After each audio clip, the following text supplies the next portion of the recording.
Software Engineering Radio Episode 18, Resource Management.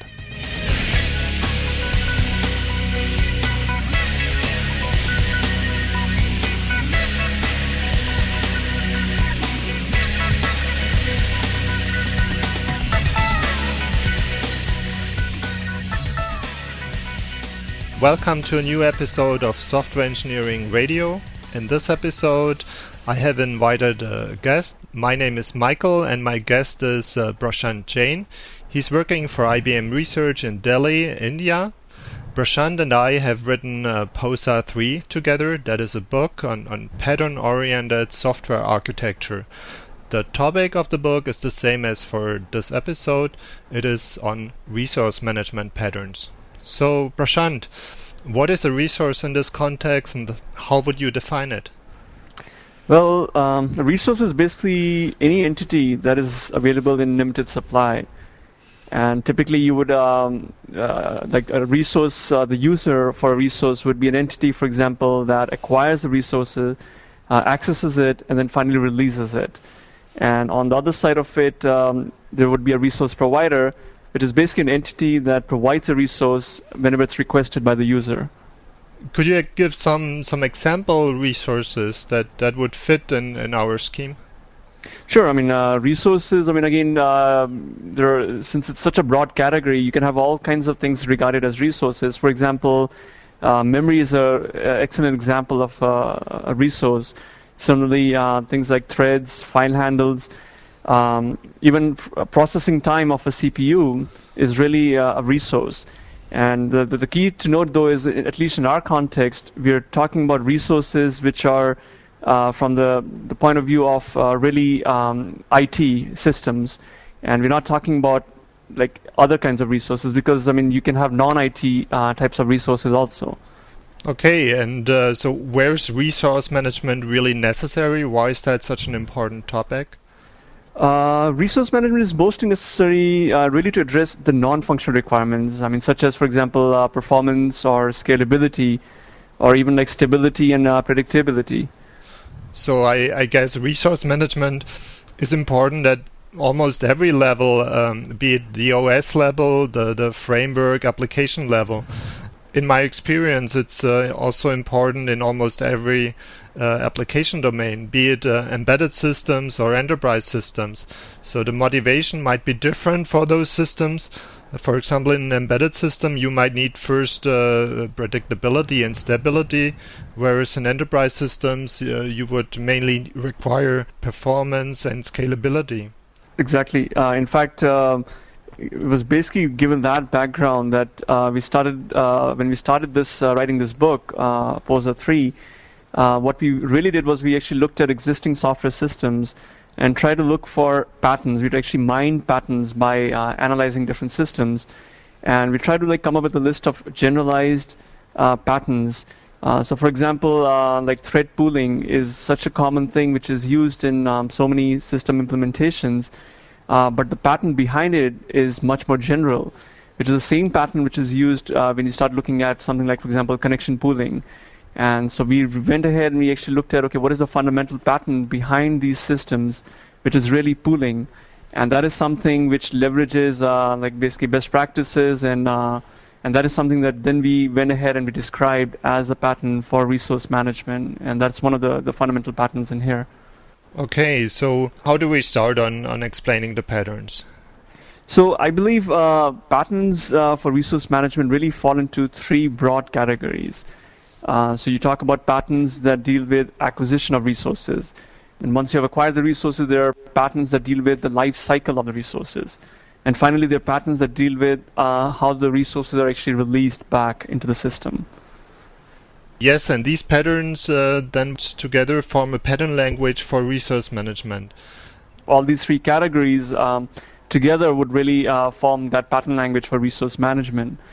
So, I mean, just to maybe get started, perhaps we should look at, I mean, each one of these categories and look at some of the patterns. So, I mean, to give you an example, let's start with, say, acquisition of resources.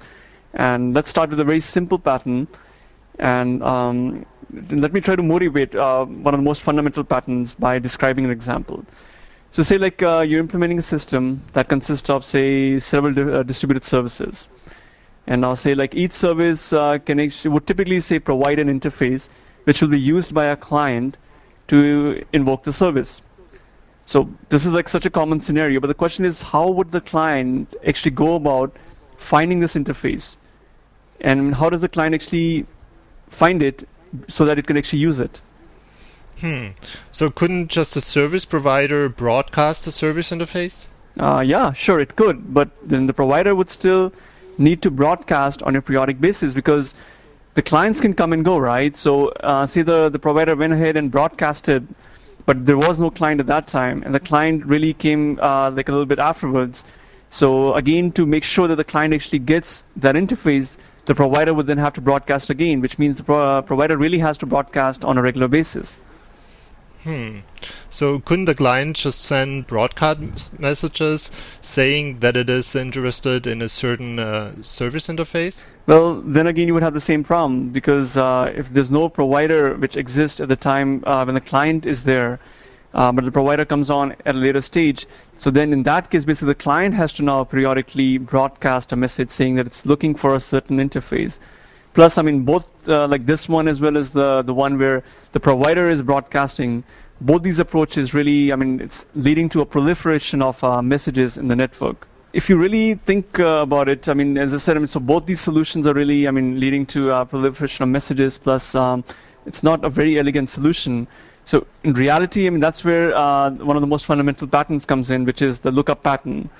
And the lookup pattern is really, consists of a lookup service that allows resource providers to advertise resources along with properties that describe these resources. And plus then you have your actual clients who can then find these resources using these properties and then actually go ahead and then use them. This sounds like a pretty fundamental pattern. There are many instances where lookup is used. I believe Corba naming and trading services are really implementations of lookup. If you talk about web services, UDDI is essentially a lookup service that allows publishing of web services. And also, well, it's not so common anymore, but CompPlus in the concept of the Windows registry is essentially a lookup service. Like also Eclipse. Eclipse has the plugin registry that holds plugins and extension points.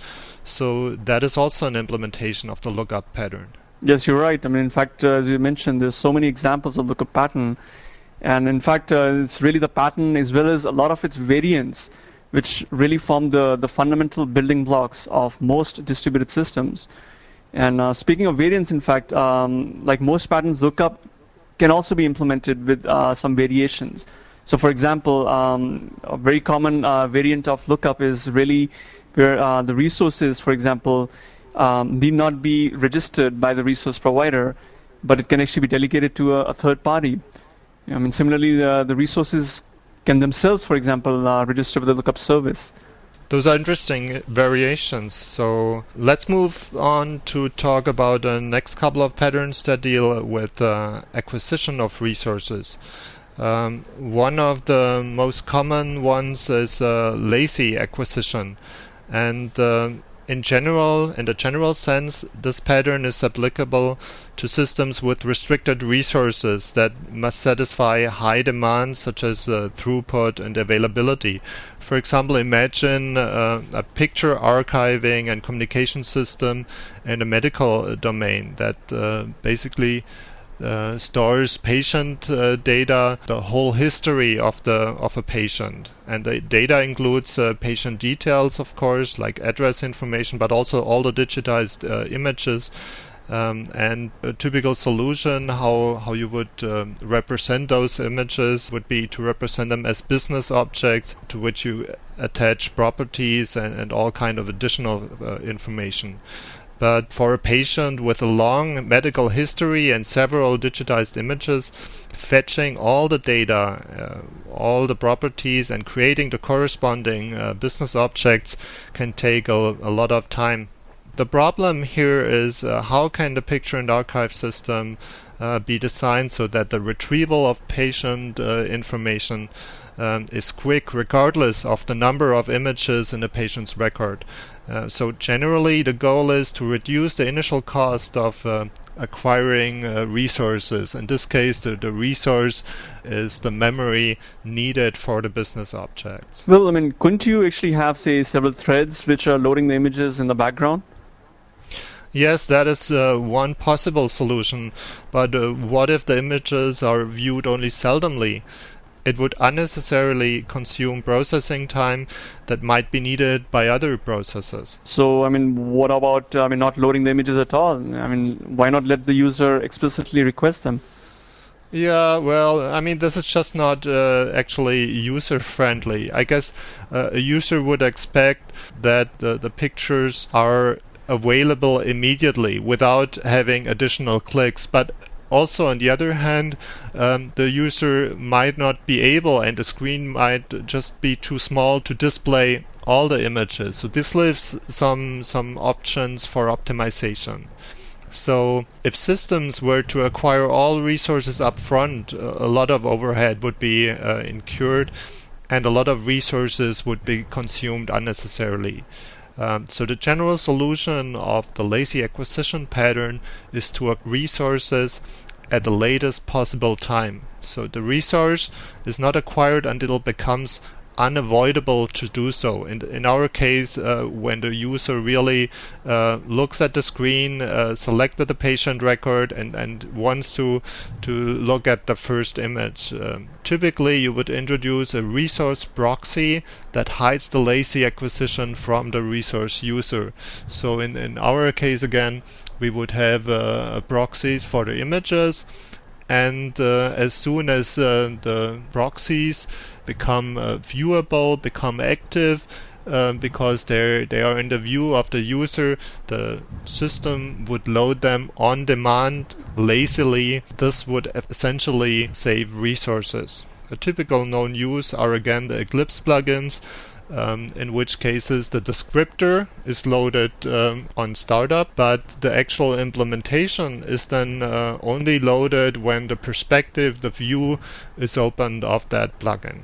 Another use case is ad hoc networks. In ad hoc networking, you have basically spontaneous interaction with services, and as you can potentially communicate with many services in a network, in an ad hoc network, you would load those services, those implementations on demand when actually needed, and would just evict them as soon as you don't need them anymore. The third use case, the third known use I want to give is just-in-time compilations, heavily used by Java virtual machines, where the bytecode is just-in-time compiled instead of interpreted in order to achieve higher performance.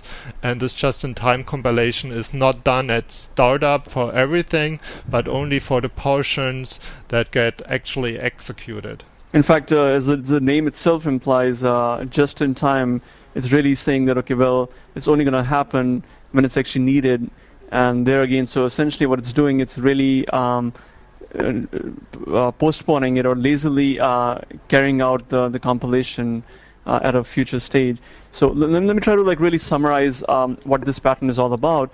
As you described, lazy acquisition pattern is really looking at, how do you actually save resources by really deferring their acquisition as late as possible, and not really acquiring until you actually really need the resource.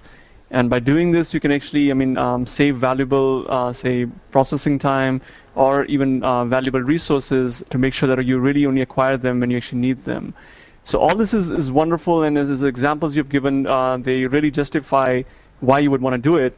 But sometimes this is not what you may want to do. Sometimes you may have systems or constraints because of which you cannot really delay the acquisition of resources until a later stage.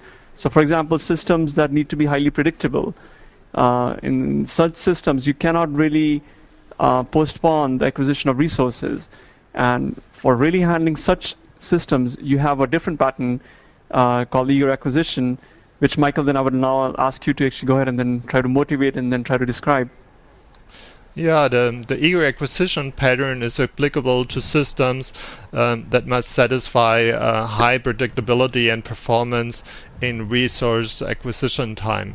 And that is useful every time resource acquisition is expensive, and resource acquisitions for memory or threads and so on are typically expensive.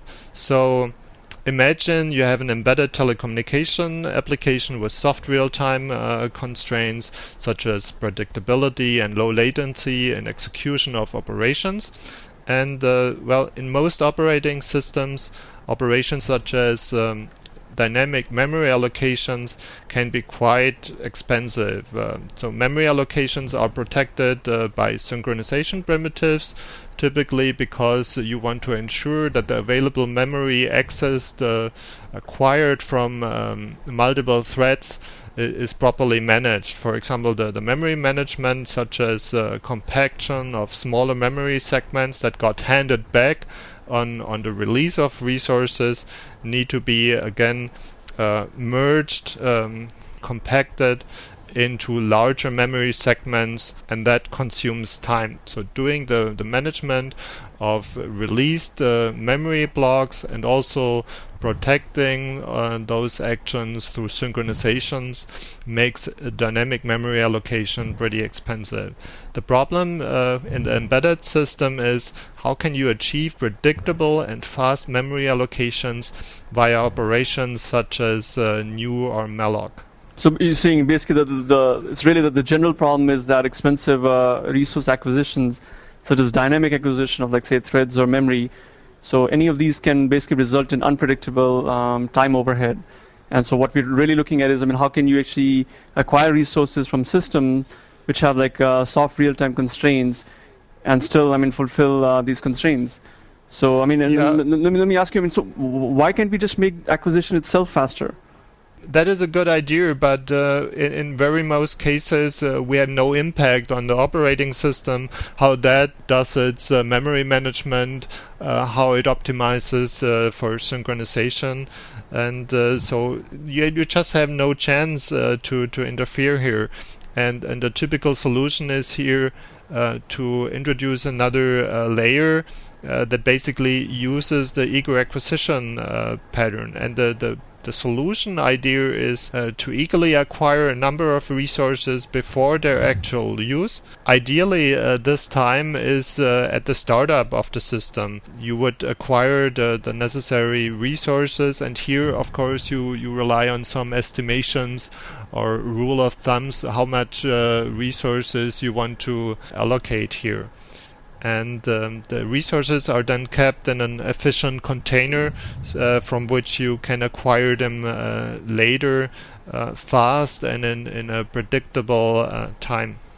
So coming back to the example, in this case you would actually implement a simple memory pool with fixed sized blocks of memory which gets used only by a single thread. Why do I impose those constraints of fixed size blocks, and why only for a single thread?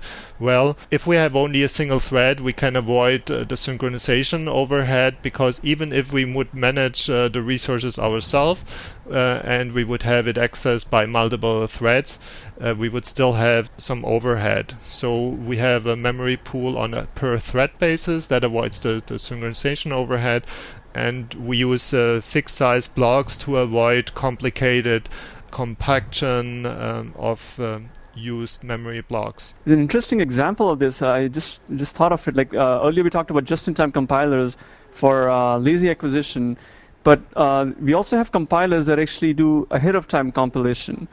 And so this is basically where they're looking at the JVMs, for example. They try to avoid compilation overheads during execution. So that's, I think, an excellent example for eager acquisition. Can you think of other examples also?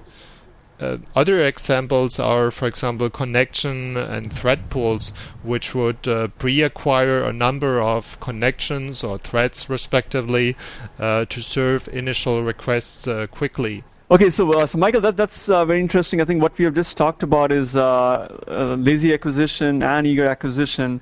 We've talked about, how under certain circumstances you may want to acquire resources lazily basically push back the acquisition, and under certain circumstances you want to acquire them eagerly, and so that they're available to you right at startup time.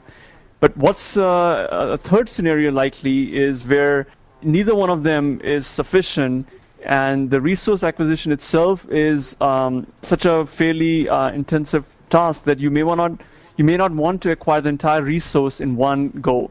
That you may want to, like, for example, break it up into multiple chunks. And this is where a third pattern that we talk about in the category of resource acquisition comes in, which is partial acquisition. And in a nutshell, what partial acquisition really describes is a way of optimizing your resource management by breaking up acquisition of resources into multiple stages. And so what you do is, like, in each stage, you acquire a part of the resource. And so it could be, like, dependent upon system constraints such as how much memory you have. Based on that, you acquire a certain amount of the resource. Or it could also be, availability of other resources on which you have some dependency. And based on this, you basically decide how much you want to acquire. So overall, basically, what partial acquisition is talking about is dividing the acquisition into stages. And then again, how many stages you want to have, how much resource you want to acquire in each stage. A lot of these can actually be configured also. So this is what partial acquisition really talks about. Given these three patterns for resource acquisition, let's move on to the second category, which is that of patterns for resource lifecycle management. And there again, we have some very interesting patterns. And the first one let's talk about is caching. And Michael, I ask you to go ahead and then again motivate the pattern. Yeah, caching is a pretty common pattern for optimizations. The caching pattern is applicable to systems that repeatedly access the same set of resources and need to optimize for performance. Performance is therefore the main motivation for this pattern. To motivate a pattern, I want to introduce a brief example. In a network management system, you would have many connections open to the individual network elements that you are monitoring. And the user would basically look at the elements regularly on or when there are specific events, and depending on that, new connections would be opened. And as soon as the job is done with this network element, he would go back, do something else, or just open the view on another network element. Here the critical part is the regular opening of connections, closing connections, establishing connections regularly to a set of resources, but still on a regular basis. If I were to really, I think understand or try to like generalize the problem, what we're really talking about is that like repetitious acquisition, or like say usage or initialization, and then eventually release of the same resource. That causes a lot of overhead. And so the real challenge is, how can we actually reduce this repeated acquisition, access, and release cost of frequently used resources so that the performance is not hit? But the question is, if that's the case, couldn't you just keep the references in the application paths?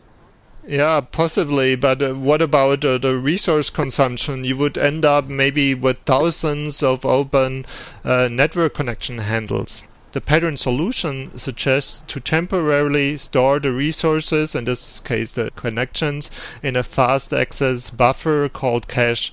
And you would use the cache to fetch and return the resources instead of reacquiring it from the original resource provider. In most situations, this is the operating system.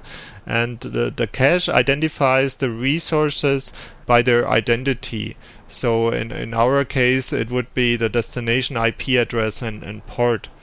But it is also common to use a pointer, a reference, or any or primary key to identify uniquely a resource. And so, coming back to the example, you would implement a connection cache where you would drop the used connections that you don't need currently, and would just hope that you don't need to reacquire it from the operating system, establishing the connection, etc.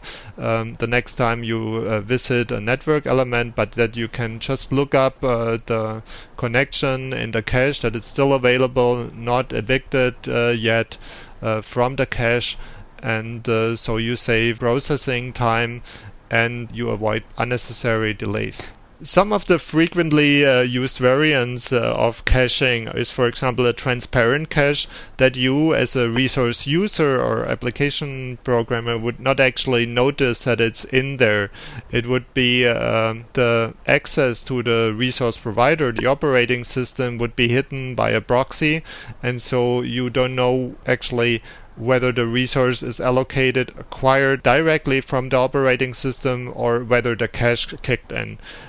Some heavily optimizing caches are read-ahead caches, and read-ahead caches would guess, well, if the resource user wanted to access that resource, he might also want to access this resource.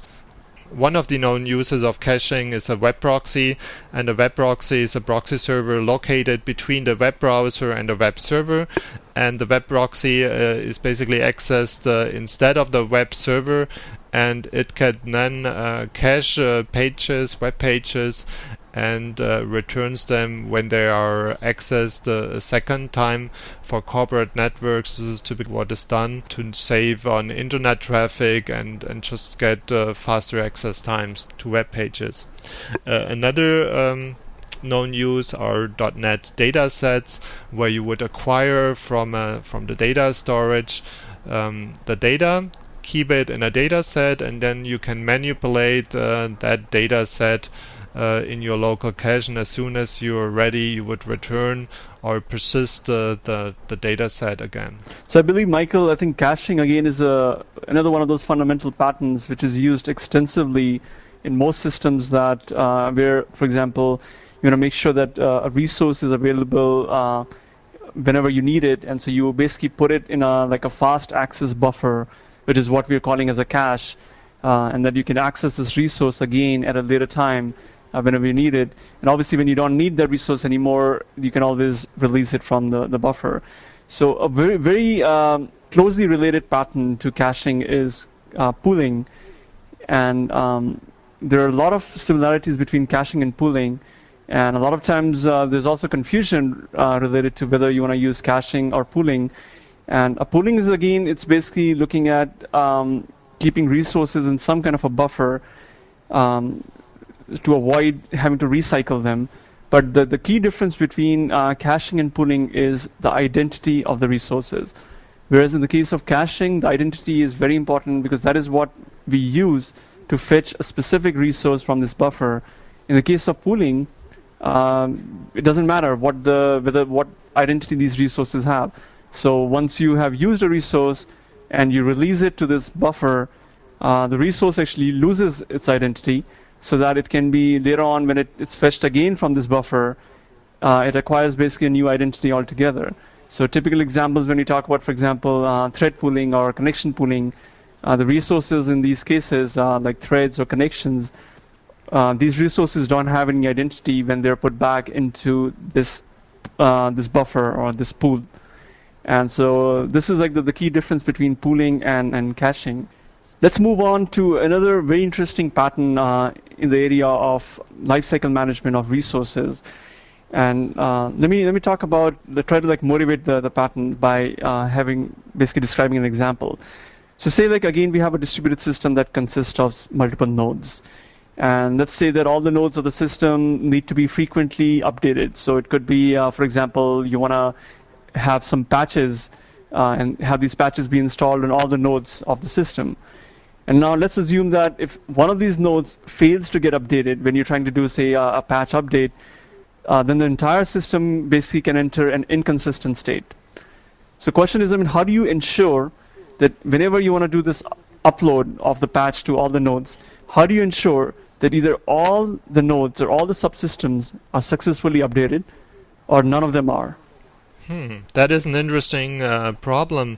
Couldn't each subsystem communicate with all the remaining subsystems to indicate that they have successfully performed an update? Well, yes. I mean, that is possible, but then such a point-to-point really communication among the subsystems, that would actually require that all subsystems be aware of each other, which is typically not practical. If you think about it, such a solution really is not scalable. As like the number of subsystems increases. So, what's a better way to do that? Use the coordinator pattern. And so, what the coordinator pattern really is, it's an entity that is responsible for execution and completion of the complete system update. So what we do is we introduce this component called the coordinator, and then what happens is that the task that is to be performed by each subsystem, we split it up into two parts, into two phases. The first phase is really called prepare, and the second one is called commit. So in the first phase, coordinator asks each subsystem to prepare for the work to be done. And if this phase is successful, then the coordinator goes ahead and initiates the second phase, which is the commit phase, which is where the actual work is done by the subsystems.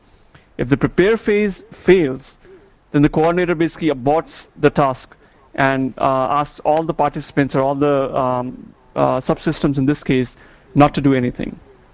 Hold on, this sounds almost like the two-phase commit protocol used in distributed transaction processing. Yes, you're right. This is in fact the two-phase commit protocol is really one of the most well-known examples of the coordinator pattern. But did you realize that coordinator pattern has many more known uses? So, for example, like in the case of Java authentication and authorization service, the login context actually serves the role of a coordinator. So in Java authentication authorization service, the login modules are really the participants that are coordinated by the login context. Another very interesting example, and this is actually from the real world, is where a priest actually conducts a marriage. So if you think about the priest as really a coordinator and the bride and groom as really the participants, then what actually happens is in the prepare phase, the priest asks both the bride and the groom if they agree to take each other to be their spouse.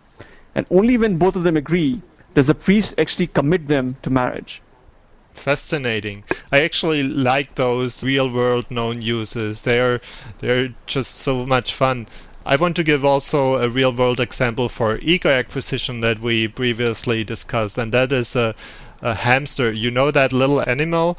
And the animal would typically run around and fetch all he would find on fruits and would pack it into its cheeks, basically eager acquire the food and then go back into its cage, and there it would then have fast access to its resources, to its food. That's really a very fascinating, very interesting example. Yeah, but that is really acquiring resources in this case eagerly. Okay, so now we talked about acquisition and access of resources. The third area, the third category is resource release. And here we want to talk about two patterns. The first is leasing. Prashant, do you mind explaining the leasing pattern? So let me try to motivate leasing with an example. So again, let's consider, say, you have a service which actually gives you stock quotes. And really, first thing you have to do is really get the reference of this service. And that you can find now using our lookup service, basically the lookup pattern we talked about earlier. But now consider what would happen if this quoter service, or the service which is giving you stock quotes, if that were to crash and not come up again. So the reference for this service would be available with a lot of clients, and all these references would basically become invalid, and but these would still be available via the lookup service. So bottom line is, the reference which was published in the lookup service, that never got removed from the lookup service. The question is, how can we have this reference be automatically removed at the lookup service, given the fact that this service is no longer available? So to really, talk about as a general problem is really where we're talking about resources that are not used by a resource user or is basically no longer available. How can we automatically free such resources so that and make them available new resource users? Couldn't you just have the clients access the lookup service and then have the clients access the stock quote service and let them fail? Well, yes, you could, but again, you have two problems with it.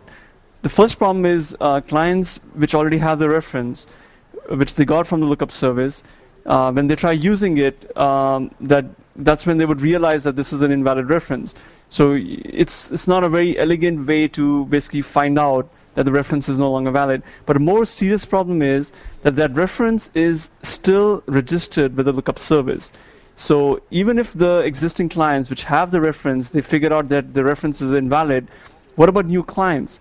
New clients are still going to go up to the lookup service, and they will still get back the same reference, which is now invalid. So the basic problem we're trying to solve is there any way by which that reference registered at the lookup service is automatically removed because it's now invalid? And this is where the pattern that we are going to talk about, which is leasing, comes into the picture. And so the concept is quite simple. We talk about introducing a lease for every resource that is held by a resource user. So when a resource is actually granted by, in this case, the grantor, and it is obtained by a holder, the lease then specifies a certain time duration for which the resource user can hold the resource. So going back to our example, the resource user in this case is really the lookup service, because it has been given a resource which is the object reference, which it is holding for a certain period of time. Now, if the resource itself, or if the lease is not renewed after a certain period of time, then the user should automatically release that resource. So going back to our example, this quarter service we had, the reference registered with the lookup service. If the quarter service were to crash and not come back up, its lease would eventually expire at the lookup service. And if that lease is not getting renewed by the quarter service, the lookup service should then automatically remove that reference. And once that reference is removed, it is no longer available to the clients. And so that actually helps solve our problem. And I guess it's a pretty interesting question, or tough question actually, who then prolongs the lease, whether the resource itself notifies the resource user, or whether the original resource provider triggers the resource user that it needs to prolong the lease. I guess there are all kind of variants here. That's correct. Then you're absolutely right. I mean, you can have many of these different variants, and but the bottom line is one way or the other, you have this concept of lease getting expired, and that resource basically no longer being valid and needs to be released. And in fact, if you think about, there are quite a few known uses of leasing. For example, .NET remoting. So like remote objects in .NET remoting are actually managed by so-called leasing distributed garbage collector. Similarly, in the case of DHCP, which is like dynamic host configuration protocol, there's a concept of a DHCP lease, which specifies the time for which the server is granting permission to the client to use a particular IP address. Another very common use of leasing is really for web-based email accounts. So a lot of the web-based email accounts, for example, like MSN, Hotmail, they become inactive automatically if they're not used for a certain period of time. And if a user actually uses it during this period of time, then the lease is automatically renewed. So this is again something which is happening in the background, and you're not explicitly renewing the release, but the fact that you're using the account automatically leads to the lease getting renewed. So as you can tell, there are quite a few very interesting known uses of leasing. Okay, so this has been leasing, one of our two resource release patterns. The other pattern is Evictor, and Evictor is a pattern that is also used in conjunction with other patterns like caching and pooling. But Prashant, so what is the Evictor pattern actually about? Sure. So Michael, as you mentioned, Evictor is really used in conjunction with some of the other patterns we talked about. So let me try to, in fact, refer back to one of the descriptions we were talking about, which is that of caching, where we said, well, eventually, if a resource is no longer needed, it ought to be removed from the cache. But the question is, when would you know that the resource should be removed from that cache or from the buffer? So again, let me try to give you another example, which is basically a distributed system where you have a large number of objects, and you want to keep most of these objects in memory to be able to access them quickly. But at the same time, if you keep too many of these objects in memory, that again can lead to be that can be expensive. I mean, it can lead to performance degradation. So the question is, it's a fundamental question, both in the earlier example related to caching as well as this one. How do you decide which objects to keep in memory? So how do you strike the balance between keeping objects in memory for efficiency and at the same time trying to reduce the number to minimize performance degradation? And this is basically where we bring in the Viktor pattern. And really what Evictor is, we're talking about again a component which monitors the use of resources. And then given the use of resources, it then controls the life cycle of the resources using one or more strategies such as LRU, like least recently used. And based on these strategies, the Evictor selects certain resources and evicts them, or basically removes them or releases them. And going back to the example we had for in the case of caching, if we had the Evictor as a component, it would basically monitor the use of these resources related to the cache, and it would identify the resources which are not being used as much, and it would evict these resources from the cache. And in the case of pooling? So pooling, again, we can have a similar use where pooling, since we don't have the identity of the resources, but we are just dealing with the sheer number of resources in the pool. In the end, based on how many of the resources are actually getting used, we can actually grow or reduce the size of the pool. And there again, when you're reducing the size of the pool, you can use the Evictor to really evict the resources. Okay, so we are through with our patterns on resource management. We went through a list of selected patterns from the book. In the book, we have some more patterns on resource management. If you're interested in more patterns on resource management, we suggest to skim through the book. Prashant, anything final to say? Yeah, so I just want to add, so as Michael mentioned, first of all, this is really a selection of patterns from the book. But this is, again, one thing to keep in mind is patterns as well as pattern languages is always, it's an ongoing work. So there are likely to be additional patterns related to resource management that either we may discover or others may discover. But what's interesting to, again, note is that, broadly speaking, the patterns really fall in these three categories. And as we discover more patterns, we would like to hear back from listeners so that we can, again, update this pattern language and to make it much more comprehensive. Okay, so thanks, Prashant, for joining us for the show, and bye-bye. Bye-bye. Thanks.